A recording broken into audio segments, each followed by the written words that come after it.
Great. By panel decision, we're going to stay in our seats to speak. And I'd like to say I feel very fortunate to introduce this panel. If I were going to choose 4 people to speak about the Arab Spring and U.S. policy towards it, I think these are the 4 people I would choose as being the best you possibly could have. I've known all of them for a while. I know Steve less well, but Steve is somebody who has emerged upon the Washington scene as the most thoughtful commentator I know on Middle Eastern issues. You should read everything he writes. It is looking forward-looking, and it's very much unique in his own perspective, and he's terrific. Next to me is sitting Tamara. I've known Tamara since she was a young person working at the Middle East Institute. I've seen her through her career going to USIP and then to Brookings, and now she's at the State Department. And you have to understand about Tamara is that anybody who's implementing our policy on the Middle East, Tamara's in the middle of it. She has 2 or 3 jobs, and she's absolutely essential in the policy decision-making process, and it's great to see that. And beyond that is Ron Schlicher. Ron Schlicher and I share a passion for both Lebanon and Egypt over the years. He's the person in the State Department of all the years I worked with him that I agreed with most. We did have a few disagreements over cows to Lebanon, but that's a special issue. And finally, Dan Kurtzer. I've known Dan since 1979 when he was a first tour officer in Cairo. And I arrived as having just left the State Department and was then a staffer for the Senate Foreign Relations Committee. We stayed in guest quarters next to each other for a while, and he and I went around for all of his introductory meetings in Cairo. It was a great experience for me, and I got to know Dan. It was terrific. It's very important, though. I'd like to make sure how different the world has changed since 1979. Up until 1979, the State Department had an unstated but an actual policy where Jewish officers were not allowed to be political officers in Arab countries in the Middle East. Dan was the person who broke that barrier, which has led his son and I to comment that his son said he's sort of like the Jackie Robinson for Jewish political officers. the Kurtzers have a long tradition of liking baseball and baseball analogies. Let me say that when we talk about the Arab Spring today, even the title of this panel becomes troubling, because there are those who worried that the term Arab Spring was too much based on Eastern Europe, and there were those of us who feared that if you made it too much parallel to Eastern Europe, we'd implement some of the policies that we thought were good in Eastern Europe that were not particularly appropriate in the Middle East. And therefore, last night we got from Deputy Secretary Burns a different word, and he called it the New Arab Awakening, which I am more comfortable with, but that means we have to compare it to the old Arab Awakening, which was secular and became the foundation of an Arab nationalism that predominated in the 1950s and 60s and into the 70s, which made a lot of Americans nervous when talking about it. Well, in fact, some of those realities are emerging, and they may be true. The original Arab Awakening was also very secular, and clearly what's happening now in the Middle East has a much more Islamic tone than the first one. So we're seeing evolving events that we never anticipated at time, and we have no idea where they're going, so it's going to be very interesting for them to describe the policy of the United States to evolving events that we don't know where they're going. So I'd like to start with Tamara, because she has the job of explaining the administration's position, but fortunately for her, Bill Burns spoke last night and put out the general outlines, and she can go into more details. Okay, Graham, thanks so much. And let me just start on a personal note to say what a pleasure it is for me to be on this podium with these fantastic colleagues and to be here celebrating the Middle East Institute, which is really the place that gave me my start in Middle East policy work in Washington. So thank you so much for welcoming me back. And congratulations also to last night's honorees, Lakhdar Brahimi and my friend Isra Abdel Fattah, 2 inspiring individuals. Because you heard from Deputy Secretary Burns last night in some detail, I'm not going to attempt to summarize or repeat those remarks here. What I thought I would do is just go into a couple of specific themes that I think are worth further discussion, and hopefully in that way start the conversation for the rest of the panel.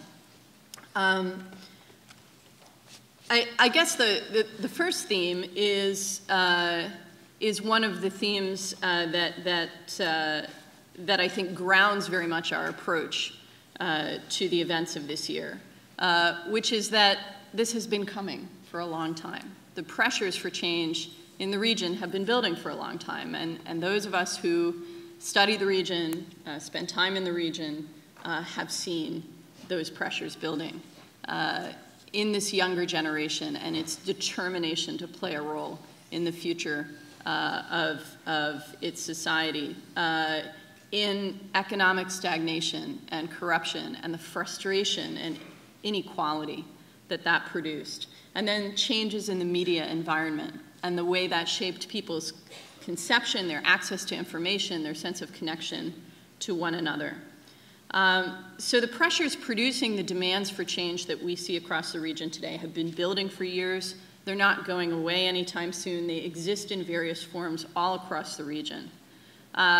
And that means that while we don't know how those pressures will manifest in any given place, we know that we're going to be living with this for quite some time to come. And one of the clear conclusions that we've drawn from that is that the route to lasting stability in the region is only going to come through significant political and economic reform.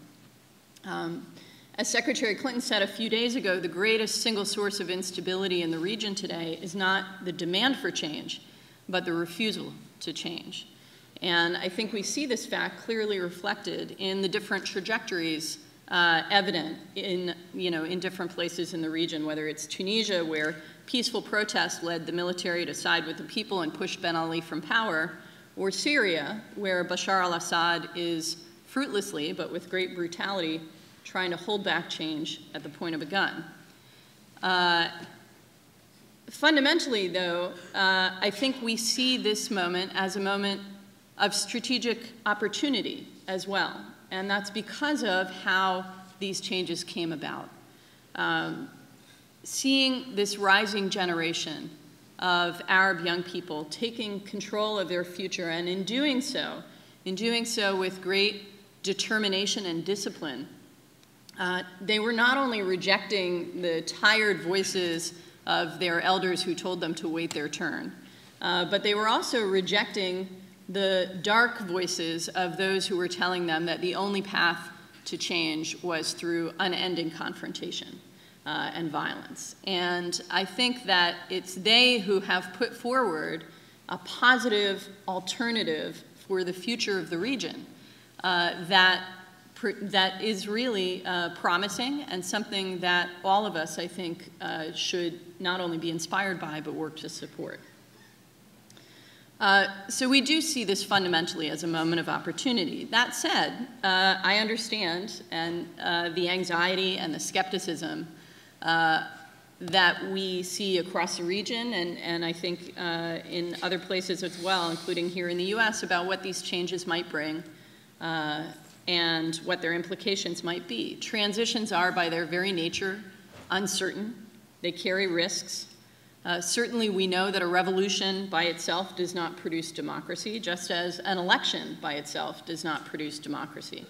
Democracy requires not only a vote, but voice, that's fundamental freedoms, and accountability, meaning the rule of law that applies equally to everybody.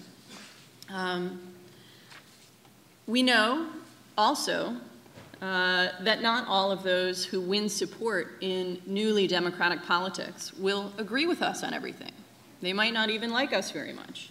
They might not agree with us on things that we think are very important. Even with our closest allies, we sometimes have disagreements, even serious disagreements on policy. So that's neither unprecedented nor unusual. And I think that the record shows that we find common ground with countries around the world on many issues, and that our closest partners internationally are democracies. What matters to us most about the new political actors that are emerging in the countries undergoing transition is not what these parties are called, whether they're Islamist, leftist, secularist, some other label. What matters to us is what these parties do. And whether sustainable democracy wins or loses by their actions. So do they reject absolutely the use of force to achieve political ends?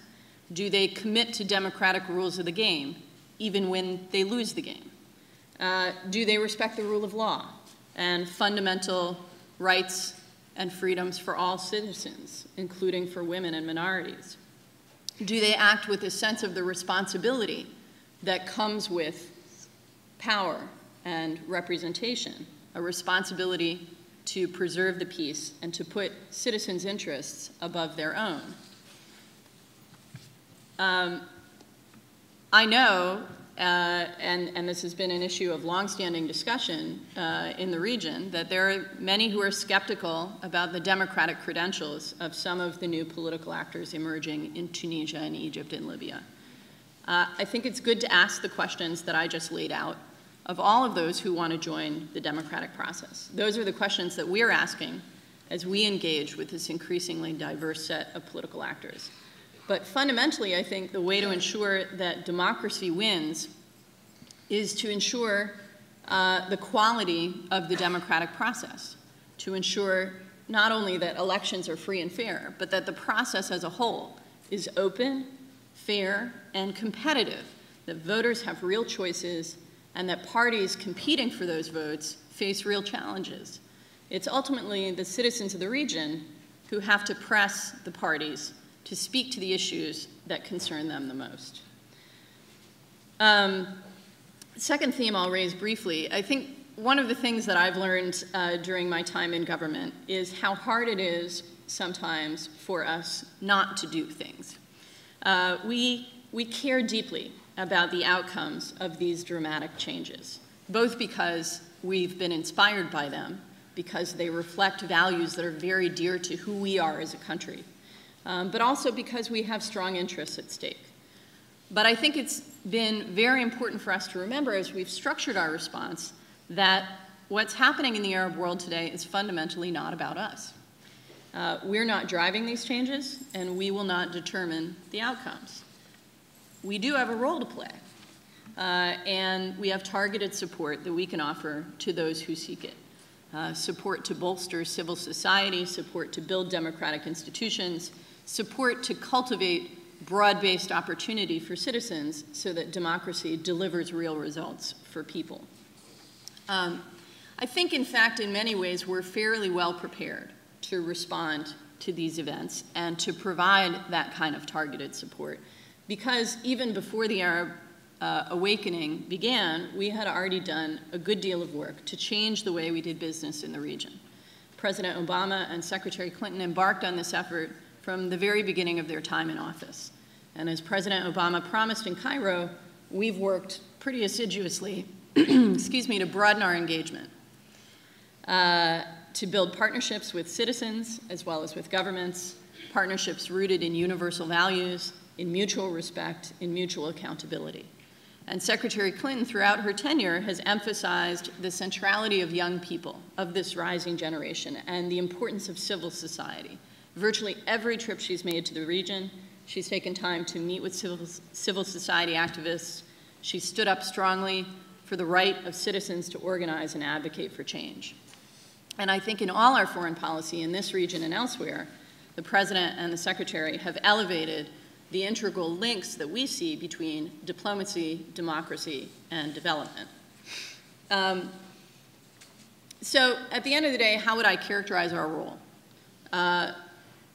If we think truly about what's driving this change and where the resources are that the region will draw on as it moves through this process, the region's greatest resource is its young people.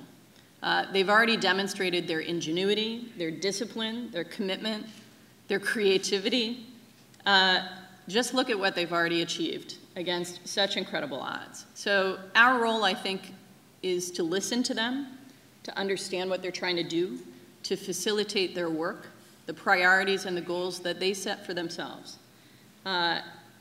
And so I think in everything that we do, we try to hearken to the voices from within and invest in those voices. And I think what we have to remember is that whether we're talking about economic development or inequality or the environment, the citizens of the region have made their own priorities clear. They have said very vocally that political change, democracy, is the best way they think they have to solve their economic, their political, their social problems. And we embrace that call. So there's certainly no single playbook that we can pass on to those working in the Middle East today to build their own democracies, but there are some fundamental lessons of successful democratic practice we can share. There's some targeted support that we can offer.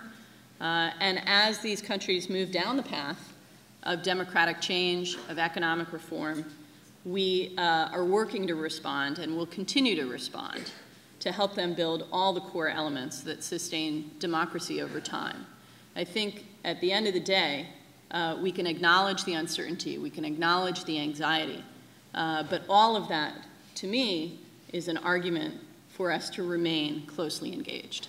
Thanks very much. Steve?